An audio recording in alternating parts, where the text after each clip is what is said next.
বাবা মার দোয়া ছিল যে আমি পারবো একদিন। তো আমি যে আজকে এই ভারাক্রান্ত হৃদয়ে বলতে পারি না কাউকে, আমি খেতেও পারি না, ঘুমোতেও পারি না, এই টেনশন নিচে এটা কি হলো। আমরা আমি আমার যে দাবি আপনারা শুনছেন, আমি মাইকে বলছি সবাইকে যে আমাদের যে ন্যায্য দাবি, আমাদের যে যোগদান পত্র প্রায় 2.5 মাস হয়ে যাওয়ার পরেও আমরা আমাদের যোগদান পত্র হাতে পাইনি। এটা নিয়ে আমরা অনেক দুশ্চিন্তার মধ্যে আছি।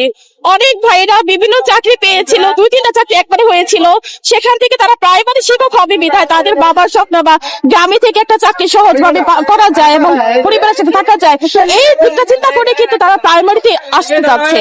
অনেক মেধাবীরা বিভিন্ন পাবলিক ইউনিভার্সিটি স্টুডেন্টরা কিন্তু এবার নিয়োগ পেয়েছে, কারণ 93% মেধাই হয়েছে এবার নিয়োগ। হ্যাঁ, এখানে মেধার ভিতরে 93% নিয়োগ হয়েছে, বাকি 7% হয়েছে আদার্স যে কোটা ছিল সেখানে। এবং আমি মেয়ে হিসেবে এবার কিন্তু আমি কোটার বিরুদ্ধে আমি যাইনি, মানে আমি কোনো কোটাই হয় নাই, আমার কিন্তু সকলে মেধায় আমি চাকরিটা পেয়েছি। তো আমাদের দাবি একটাই যে আমাদের উপরে যে ষড়যন্ত্রটা চলছিল যে এটা নিয়ে হচ্ছে ইয়ে হয়েছে, জালিয়াতি হয়েছে, প্রশ্ন ফাঁস হয়েছে, এগুলো বিভিন্ন ছিল, কিন্তু প্রশাসন কিন্তু অত্যন্ত কঠোর ছিল। তারা বিভিন্ন ভাবে এনএসআই দিয়ে, তারপরে তথ্য অধিদপ্তর দিয়ে বিভিন্ন ভাবে আমাদের যে এটা হয়নি এবং তারা যে যথেষ্ট পরিমাণ স্বচ্ছতার প্রমাণ দিয়েছেন, এটা কিন্তু তারা আরো অনেক নোটিশ করেছেন এবং তারা যাদেরকে পেয়েছেন কোনরকম কেলেঙ্কারিতে তাদেরকে উপযুক্ত শাস্তিও দিয়েছেন। এবং আমরা দেখেছি এবার কিন্তু ভাইভাতে ৭৯,০০০ টাকা হয়েছিল, যেখানে শূন্য পদ ছিল ১৪,৫০০।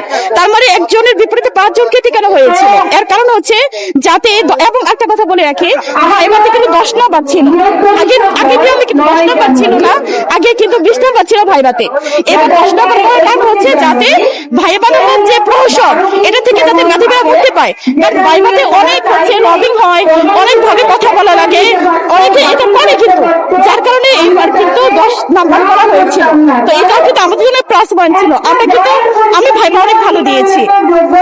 তো এই যে আমরা মেধার যোগ্যতা দিয়ে আমরা এটুকু আসছি, এখন যদি এগুলা মানে আশা করি আমাদের মাননীয় প্রধানমন্ত্রী শিক্ষামন্ত্রী উনি আমাদের প্রতি যথেষ্ট মানবিক অনুভব করবেন যে আমরা আসলে যোগ্য প্রার্থী, এবং আমাদের যোগদান পত্রটা যাতে খুব দ্রুতই দিয়ে দেওয়া হয় এবং আমাদেরকে আমাদের পরিবারের কাছে আমরা যাতে একটা সম্মান নিয়ে ফিরতে পারি যে না আমরা ঠিকই আমরা আমাদের যোগ্যতা দিয়ে আমরা চাকরিটা পেয়েছি এবং আমরা শ্রেণীকক্ষে ফিরতে চাই। আমরা আমাদের যে মেধাটুকু আছে আমরা চাই এই দেশ এবং জাতির উন্নয়নে আমরা আমাদের মেধাকে কাজে লাগিয়ে ভবিষ্যতে যে মানুষ কারাগারি করছে শিক্ষার্থীকে আমরা এই বাংলাদেশের জন্য যোগ্য নাগরিক হিসেবে গড়ে তুলি।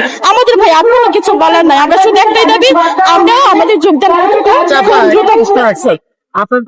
হ্যাঁ এটা অবশ্যই। আমি বাড়িতে যেতে পারি না, আমার হাজবেন্ড বাড়ি থেকে আমার বাপের বাড়ি যেতে পারি না, কেন গেলেই রাস্তা এখন জিজ্ঞাসা করবে তুমি এটা বলছো তোমার চাকরি হয়েছে, তাহলে এখন কি হইলো, এখন তো শুনি অনেক ধরা পড়ছে, মানে এগুলা বিষয়ে হচ্ছে আমাদের নিয়োগ আটকে গেছে, এটা কিন্তু সবাই জানে।